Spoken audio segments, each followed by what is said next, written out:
first day of class in hermeneutics, and this is pretty much an academic type class, unlike some of the other things that we do in the congregation. Hermeneutics comes from two Greek words, Hermes, which means message. In fact, it was one of the names of one of the false Greek gods, Hermes, okay, the messenger. And pneuma, which means in Greek spirit, the exact equivalent of the Hebrew ruach. Okay. Now, some people object to hermeneutics that the whole idea is somehow Greek or something, or because of the fact that the first part of the word is Hermes, equivalent to the name of the Greek god Hermes. But that's because the Greeks were naturalists, so all of their Greek gods had names that were things. Poseidon meant ocean, okay, etc. A form of the word hermeneutics actually shows up in the Greek New Testament in Luke chapter 24, verse 30. And this is after the resurrection. Yeshua is with the Talmudim. And it was in verse 32. And they said to one another, was not our heart heavy within us while he talked with us on the way and expounded to us the Scripture? That's Luke 24:32. Expounded. That word expounded in the Greek, if you look it up in the Greek, is a form of the word hermeneutics. In the Aramaic, it is pashek. The word pashek, which means to expound, to interpret. Pashek comes from a root which appears in Semitic languages in three forms. Pei tav kuf, pei shin kuf, and pei sonic kuf. Okay. Pashek is the Aramaic word for expound? Yes, expound, interpret. Okay? Pashek. This root, which occurs in three different forms in Semitic languages, means to open something up, to divide, to break apart, and thus to analyze, if you will. Okay? Because when we think, every time you think, this is why computers think in ones and zeros. All a computer ever really thinks, and this is why it's difficult to impossible to ever get a computer to be self-aware, is that the only thing that a computer ever really thinks is it 1 or is it 0? Is it 1 or is it 0? Is it 1 or is it 0? And it can do that fast enough to mimic thinking about other things. Because every time you think, you're making decisions, and every time you're making a decision, it branches off. Is it this or is it that? It branches off maybe here. Is it this way or is it that way? All right? Thinking is dividing up and classifying and thus opening up. That's why this is the word for interpret or to expound. Interestingly, and we'll get into this in the synagogue teachings that we're doing, a form of the same word is the word that's used in the Aramaic when it talks about the interpretation of tongues. Okay? Interpret, expound. What else symbols do you use? These are Hebrew letters. I'm sorry. Oh, this is, I'm just showing a tree branching off, like a computer thinks, like a computer. Base one. Is it 1 or is it 0? Is it 1 or is it 0? Is it 1 or is it 0? Or is it a dog or is it a cat? You know, or is it more correctly, logically speaking, is it a dog or is it not a dog? If it's not a dog, is it a cat or is it not a cat? If it's not a cat, is it a giraffe or not a giraffe? And so on. All right. That's how logic works. And logic is not a Greek idea. It's a universal idea. It's a Hebrew idea. And this brings us to, well, let me first say that Jewish hermeneutics, which is what we're going to be learning primarily, differs from Christian hermeneutics. Because Christian hermeneutics, well, let me put it this way. Jewish hermeneutics is very refined and sophisticated. Hebrew. It's very refined and sophisticated. And there's universally established and accepted rules on how to understand the Scriptures. And they're so universally accepted that you've got three major groups in Rabbinic Judaism, Reformed, Conservative, and Orthodox. They all agree on what the text means.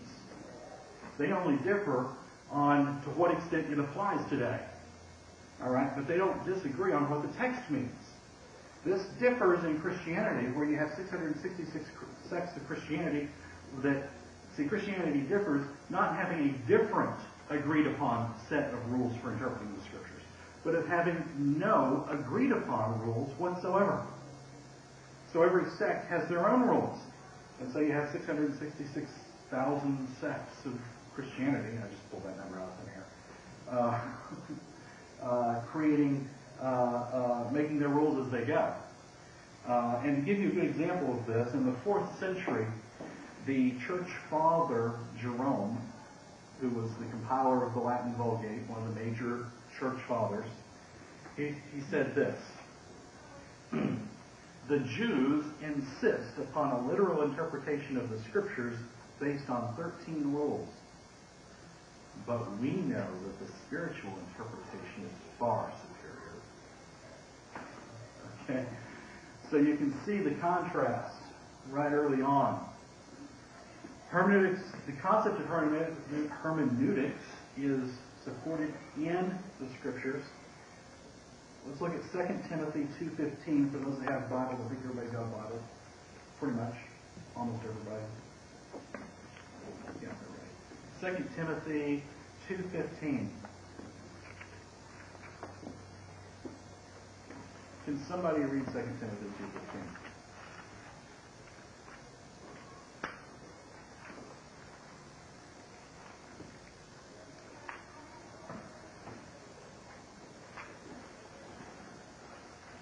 Timothy 2:15. Yeah. But she shall be saved in childbearing. 1 Timothy. 2 Timothy 2:15. Did I say 1 Timothy? No, you did I that. said Do your utmost to present yourself approved to Elohim, a worker who does not need to be ashamed, rightly handling the word of truth. Okay. Rightly handling the word of truth. Any other definition? Any other readings? Go ahead. Handling the word of truth. And be diligent that you present your nefesh mature before Eloah, a worker without shame, who is rightly proclaiming the word of truth. Okay, rightly proclaiming. KJV has rightly dividing. Yes, rightly dividing. But the real key word we want to get at here, wherever you translate the verb, we know what the verb really is getting to, okay, interpreting, if you will. But here's the key word that we keep running into. Rightly. Now, that means that we can show from the Scriptures that there is a right way to interpret the Scriptures. If there's a right way to interpret the Scriptures, what does that also tell us? This is a remez. You'll find out what a remez is later, a hinted meaning. And the wrong says, rightly dividing and discerning. Yeah, rightly dividing and discerning. What is, if there's a right way to interpret the Scriptures, what does that tell you? There's a wrong way. There's a wrong way. Thus, hermeneutics. Okay? One more passage I want to look at in that realm is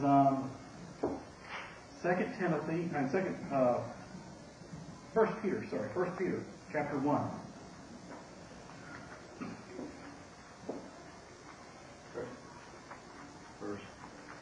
First Peter, or First Kefa, chapter 1, verses 20 through 21.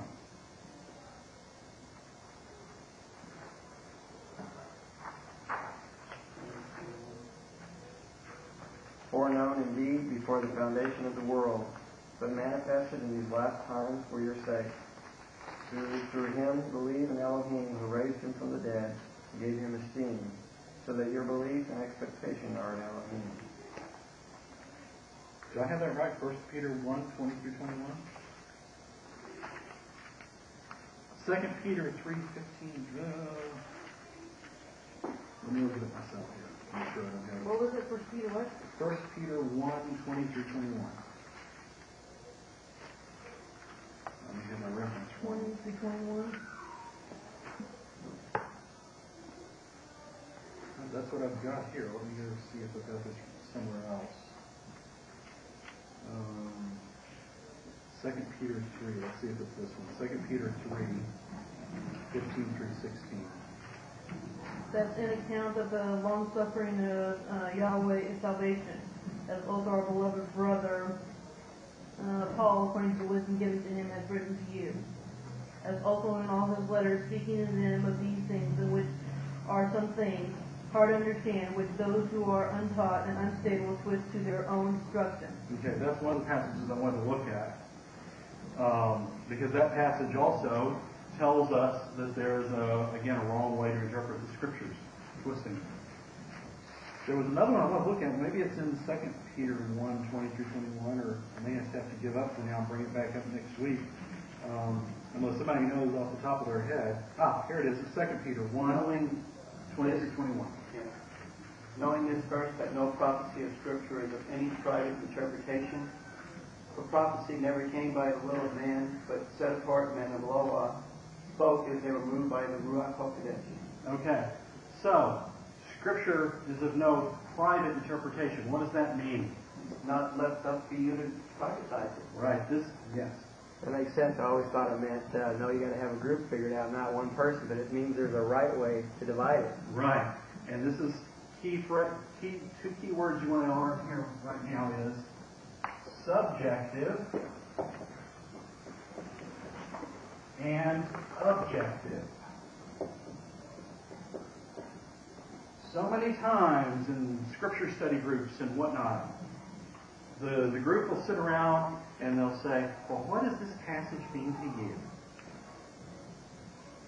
It doesn't matter. I wasn't even born when the passage was written. What it means to me is irrelevant. What it means to the guy that wrote it is what we want to find out.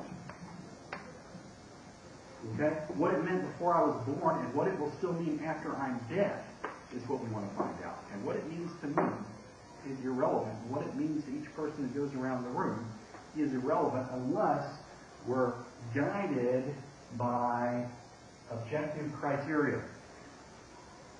Hermeneutics. Not subjective. What does this mean to you? What is your private interpretation of this passage? Okay?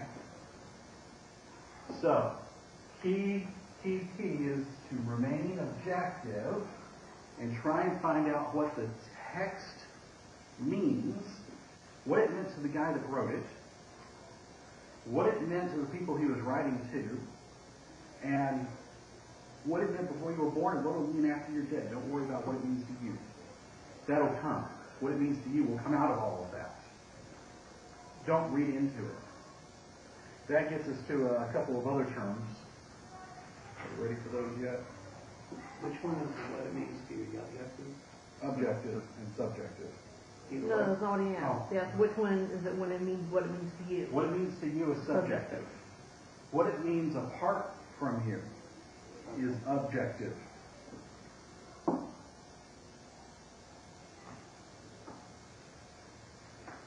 Okay, this brings us to two other key terms in hermeneutics. We'll erase these two. Eisegesis and exegesis. I'll spell these for you.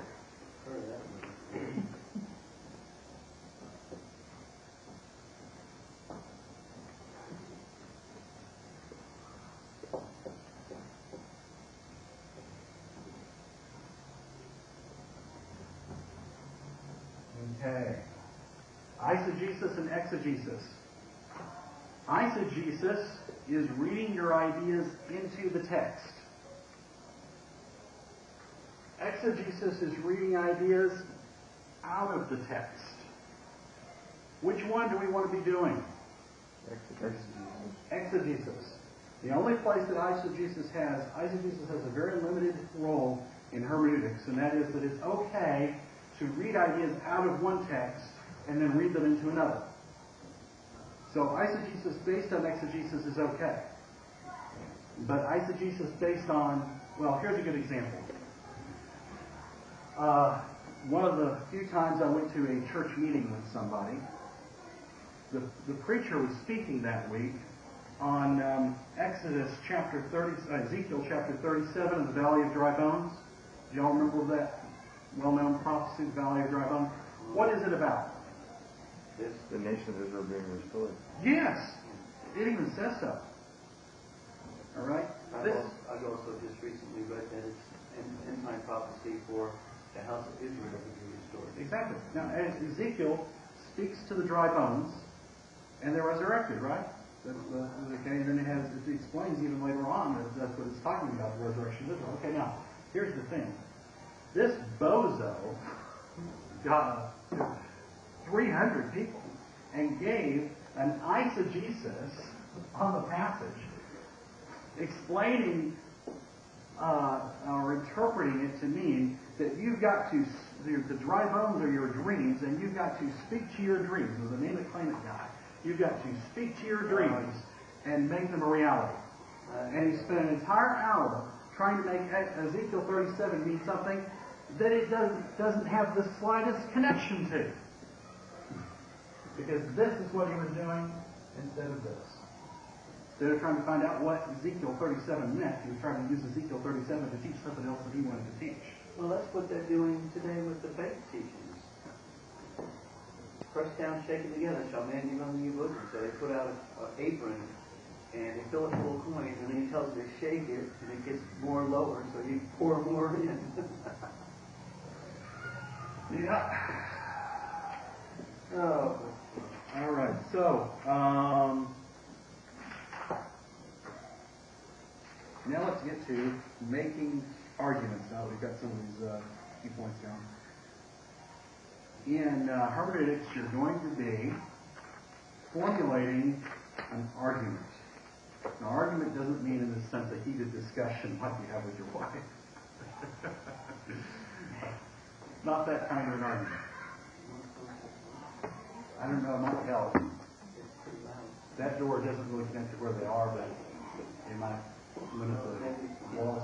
Turn it down just a little bit. Or get them further back. What are they playing? It can't be lowered.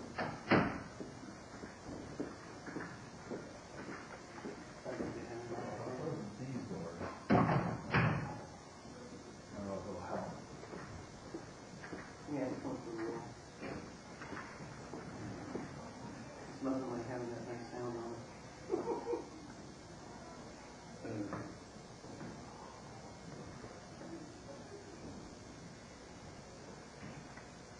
Hey, it's still going. Doesn't get really added.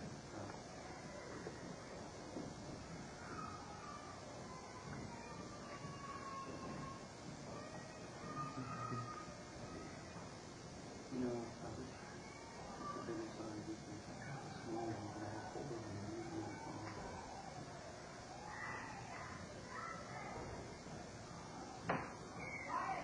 and that's explaining. But later, maybe we'll get to the Pshat and the Remez and the Drash, how that relates to allegorical, or how is that not reading into the text, or it is? It is, but it has to be based on the shot. The guidelines for it. Yes, there's guidelines for it. We'll get to that. All right. I want to pause before we go further. This is a book I picked up called Interpreting the New Testament, a Practical Guide. Christian book. To some extent, it makes a good paperweight. And he was able to prop the door open with that widget under there.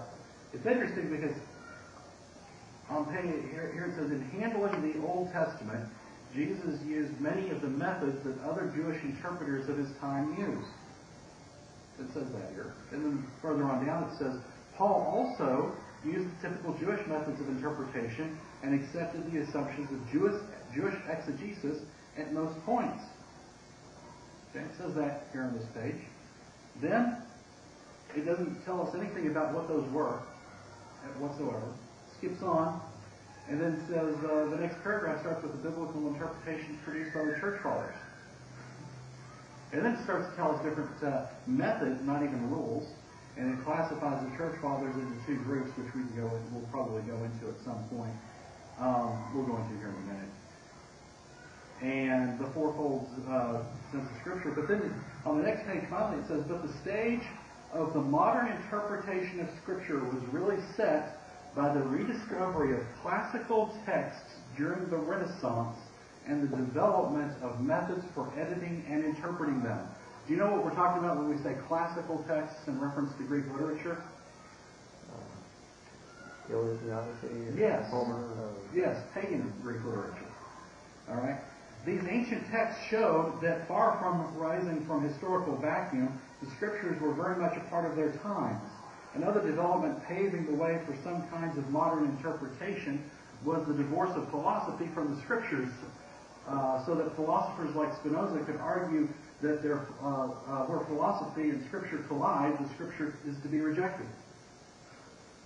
It says that here. So the modern way of interpreting Scriptures is frequently described as the point that they get into here is that the way that modern Christian scholars figured out how to interpret the Greek New Testament was, get this, by analyzing the way that ancient Greek writers like Plato and Aristotle or whatnot analyzed the Greek pagan works of Homer and such, the Iliad and the Odyssey. Yes, that's where modern Christian hermeneutics arises from, attempting to imitate the way that Hellenist Greeks interpreted the Odyssey and the works of Homer. Admittedly, they say so in their book here. Now, that's not what we're going to do. Good. All right. Making arguments. In interpreting the text, you're going to find yourself making arguments. Arguments, in this sense, are logical propositions. The word for an argument in the rabbinic literature is a deen. A deen. What does deen literally mean in Hebrew? Anybody know? Judgment. Judgment. Making a judgment. Okay? Beit Din, house of judgment. Which makes sense because when you're thinking, what are you doing? You're making judgments. Is it a dog? Is it not a dog? Is it a cat or not a cat? And so on down the line in your analysis. Okay? An argument is a deen. An argument is divided up into two parts. Anybody here know the computer programming language called BASIC? Anybody? BASIC. BASIC was an old computer language. I think it still exists. Yeah, it does. Something we all learned when we were teenagers, when we were, computer savvy. Anyway, if or if you remember your high school geometry class or anything where you dealt with logic, Right. a argument has two halves, and they're typified by if and then. If this means that, then that means. Yes. If there's a condition, and then is the result of the condition. So, the first part, the if part, is called a premise.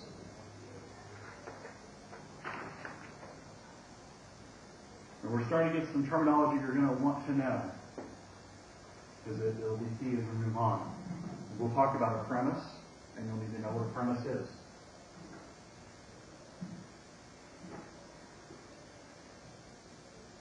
The then part of the proposition, or the argument, is called the conclusion.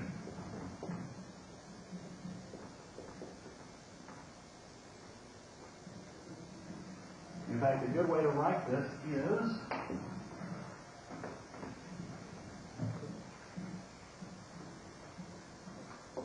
if the premise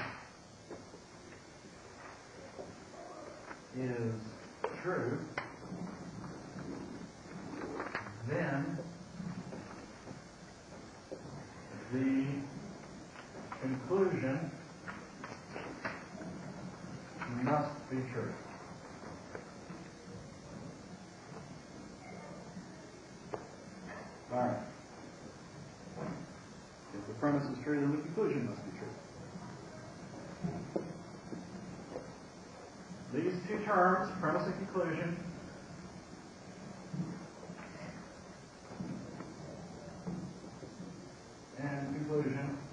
have numerous synonyms in rabbinic literature. Just to show you this isn't a Greek idea, this is all throughout the rabbinic literature, the idea of premise and conclusion. And let's say it this way. The premise here, conclusion here. Okay, somebody, well, let me go ahead and give the synonyms first, and then we'll do some exercises here where we divide up some statements. A premise is called a tehillat din, which means the starting point of the judgment, or an ikra din. You don't have to memorize these terms, and though, you know, if you know them, it's helpful, especially reading rabbinic literature. Because we'll talk about premise and conclusion. Which ikra din means the basic point of the judgment.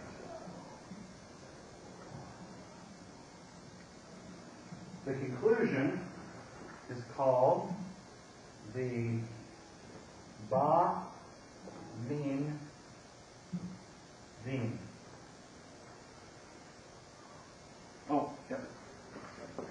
The ba min din.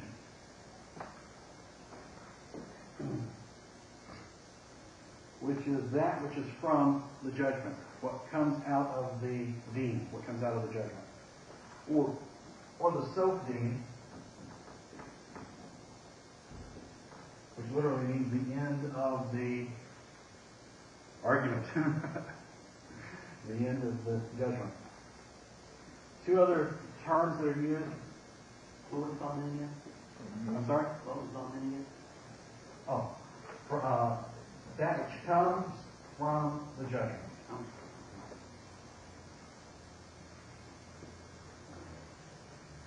Also, another term that's used is madon met lamed,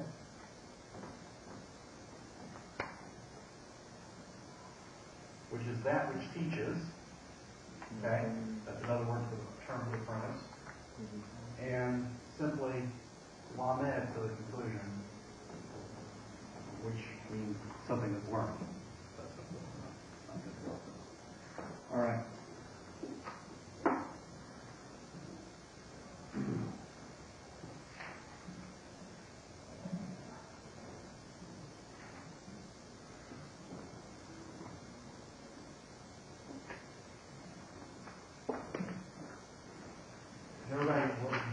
When everybody's done, let me know so I can erase this and move on.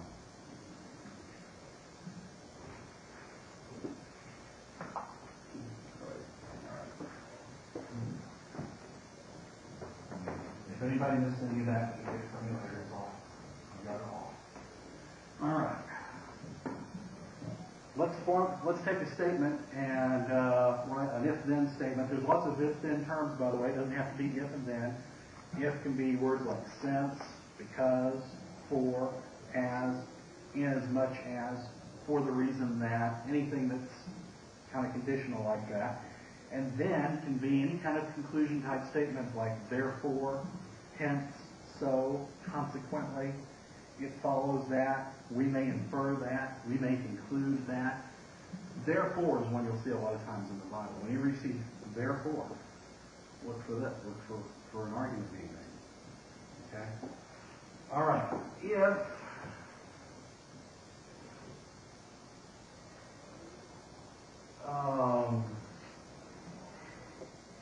this is just nonsensical. If all dogs go to heaven,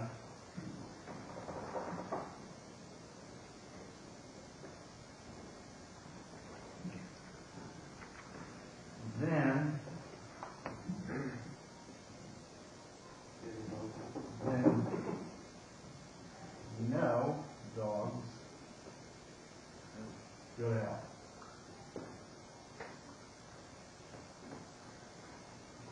Okay? What's the premise? Yes, If all dogs go to heaven, then no dogs go to hell. That's the conclusion.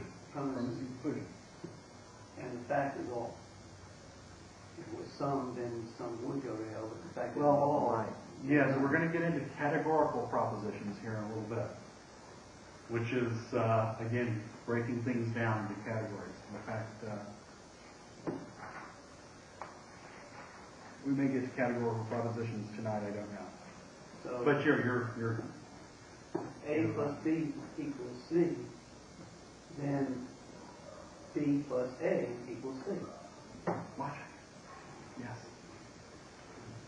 And believe it or not, logic, plain logic, has application in the scriptures, and we're gonna do some exercises as we go along here in this class, where we'll take some scriptures and we're gonna apply this stuff, and you're gonna say, "Wow, I mean that scripture meant something when I read it before, but now that I'm looking at it and applying this, something's come out. You know, something will come out of things will crystallize that were vague before."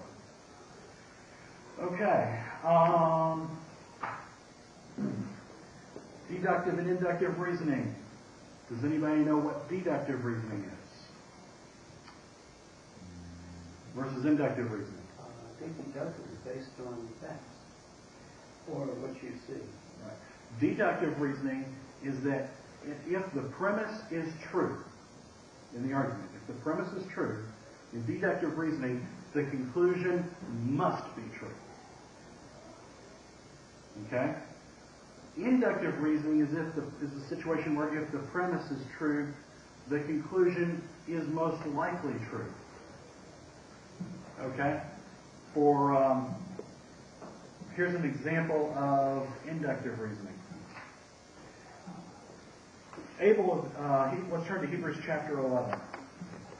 We'll make an actual scriptural application. Inductive reasoning.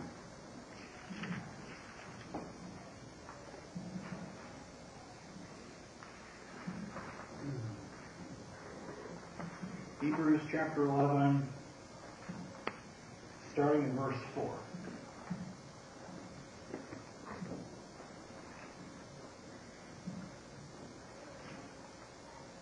And anybody want to read verses 4 through 8? Hebrews chapter 11, verses 4 through 8. By a work of faith, Abel made a greater offering and received into the presence of Elohim more than Cain, through which he obtained a testimony that he was righteous.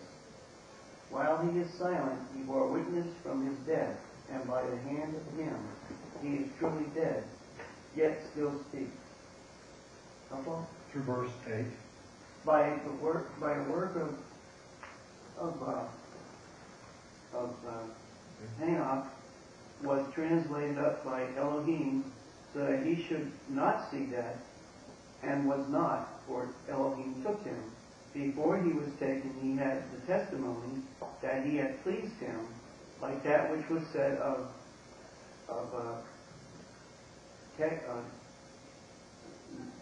how do you pronounce that? Noah walked with Elohim.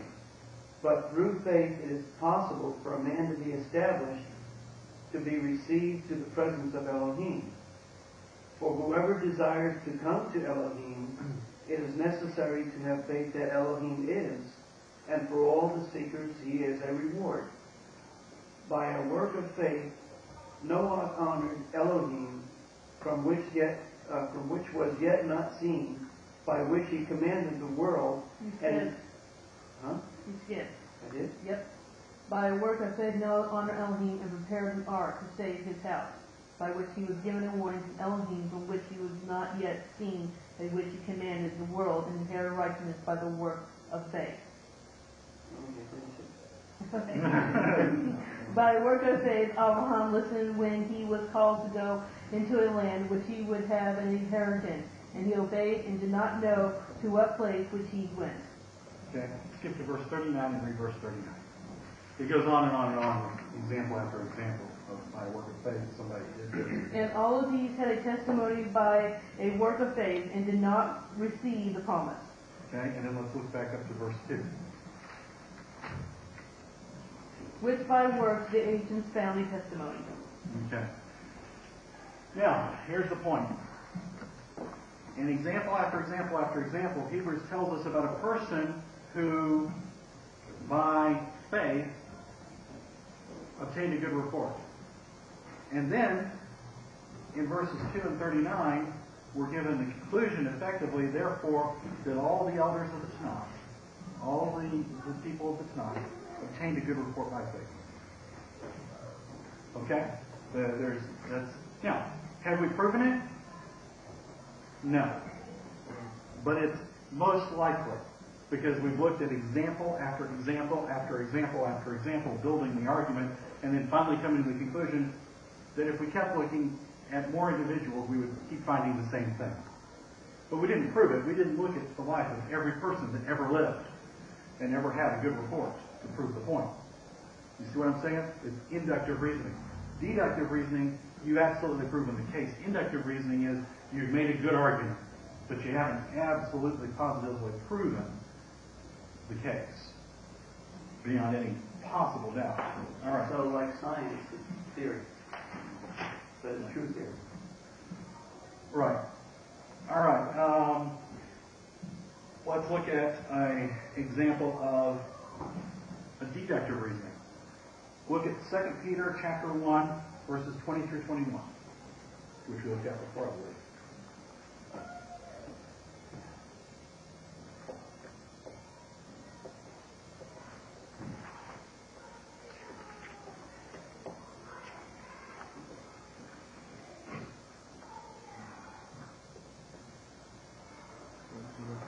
Go ahead and somebody read that as soon as they get to it.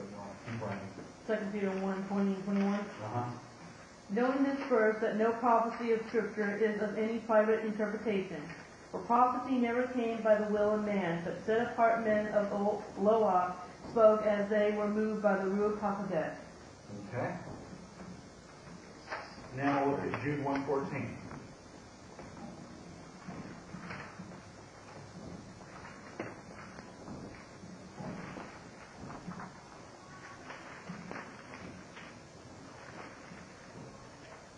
And Enoch, the seventh from Adam, prophesied about these men also, saying, Behold, Yahweh comes with 10,000 of the set-apart ones.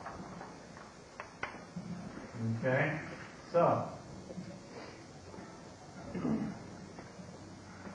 now we have two premises.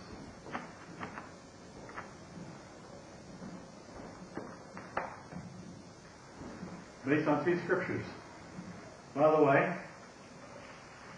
a scripture that's used as a proof text is an axiom. What's called in logic an axiom.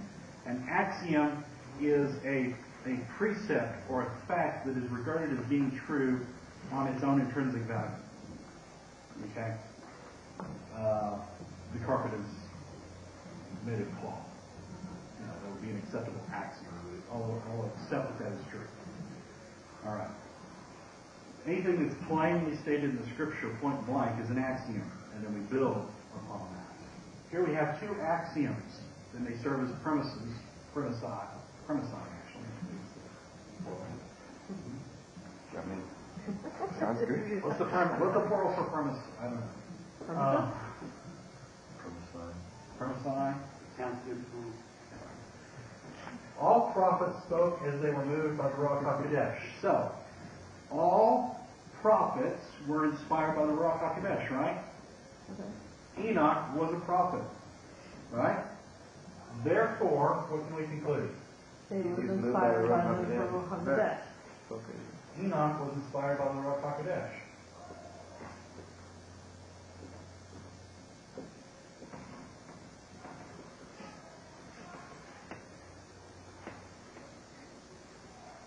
Now, see, that's actually a useful theme, a useful argument, because Jude's quoting from the book of Enoch when he says that.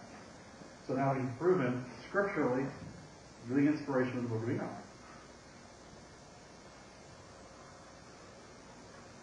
All right. So why then was it thrown out? Catholic Church didn't like it. Lots of reasons. Wow. It's not necessarily meant to be part of the canon, but But it was still But it was inspired. Enoch, yes, Enoch was a prophet. I mean, it's undeniable that if Enoch was a prophet, and all prophets were inspired, then Enoch was inspired. Okay? Logic. The beauty of logic. Point blank, yeah. Undeniable. This will get you in more trouble. Logic will get you in more trouble. Because there's nothing anybody hates more than being proven that they were wrong in an ironclad way that they can't deny. Oh, yeah. You make this argument, and where do they go to try and disprove the inspiration of Enoch? Well, that's why they crucified Yeshua, because they couldn't shut him up. Well, it's what The only I hate way- to rely on Greek philosophy, but Socrates, what he would do is he would ask people, this is called the Socratean method, he would ask people questions that led them through a path of logic that brought them to a conclusion they didn't want to go to. And he would go into the marketplaces to the aristocrats, and he would ask them questions that got them to effectively admitting they were ripping people off or whatever. And they didn't like that. That's why they eventually tried him and why he eventually committed suicide. He took hemlock, didn't he? He refused to take the hemlock. Yeah, he was killed. He refused to take the hemlock. Plato brought him hemlock. The point is that even Yeshua, they couldn't refute him any longer. Yeah. And so the only way they could shut him up, because they weren't going to shut him up by him shutting up himself, they basically killed him Same with Okay. James. in order to shut Threw him him up. off the Yeah. temple. Exactly. He wouldn't shut up either. Yeah. If you can't shut up, we'll make you shut up, because Mike is right. your truth makes me Yes. feel As bad. Benjamin Franklin said, Mike is right. Right. Or he also said, pile. He used the SH word. Believe it or not. No, he said It pile. wasn't offensive when he did it. Yeah, he said pile, spelled shite, then pile shite on reason's back. In other words, those that make right might say might is right will make something be logical, even if it's not. All right. What was those two scriptures that we just read? 2 Peter 1, 20 through 21, and Jude 1:14. All right. Two more key words we've got to learn here. We're going to learn lots of key words. Valid and sound. In terms of logic, in terms of hermeneutics, valid, an argument is valid, or a deen is valid, if the conclusion must follow from the premise. In other words, if the conclusion must be true if the premise is true, then the argument is valid.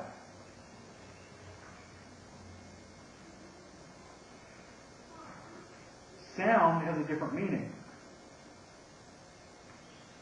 For an argument to be sound,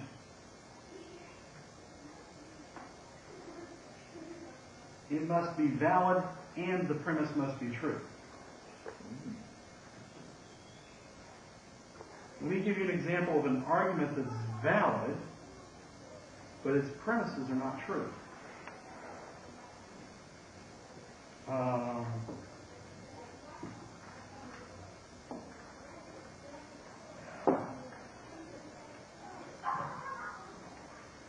We'll have a little fun with this one. All cows have 6 legs.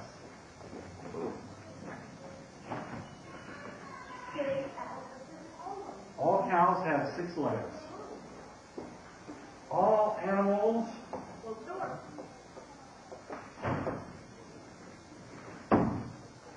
with 6 legs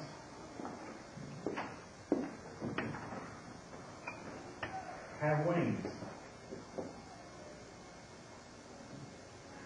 Therefore, all cows have wings.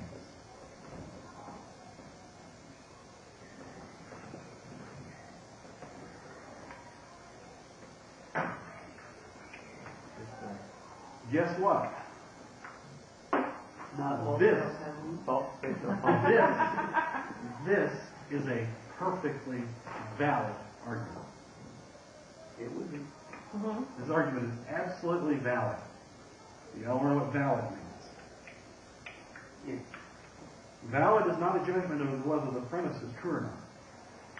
Valid is just a judgment as to whether the conclusion would be true if the premises were. You know, like, all birds can fly. In England, my wife is considered a bird. Therefore, in England, my wife can fly. All cows. All right. Let's.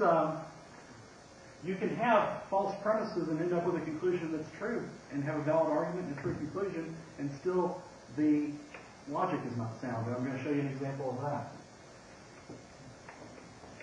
I like the one on money playing fund.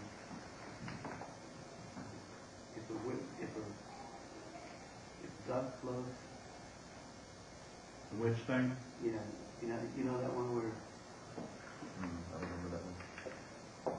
All right. if a witch is heavy as light as equals to the weight of a duck, and the duck floats, and if the witch floats, then something like that. I know you've seen it because he was real logical where they came up with the conclusion. More She floated, into, she was a witch. You're an organ donor, right? Well, we're here for your organs. No, I'm not done with them yet. But you're an organ donor. Well, we're here for your organs.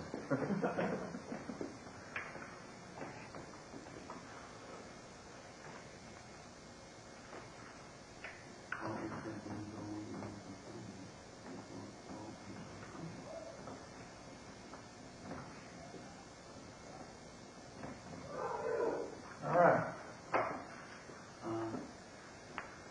Now, now this is an argument. This is to show you how somebody can be right and have valid and have a valid argument, even though the premises are totally wrong. What was that again? This is an example of where somebody can be right, okay? Their conclusion can be true, in other words. They can be right, and their logic can be valid, but it's still not sound. Their premises weren't true in the first place. They just accidentally got there. Okay? This happens. It happens in hermeneutics even sometimes. There's cases where Christians get to the right place the wrong way. All right. That'd be the same definition of insanity, doing the same thing always at the same time, expecting different results. Results. Yeah. All right. All apes have wings.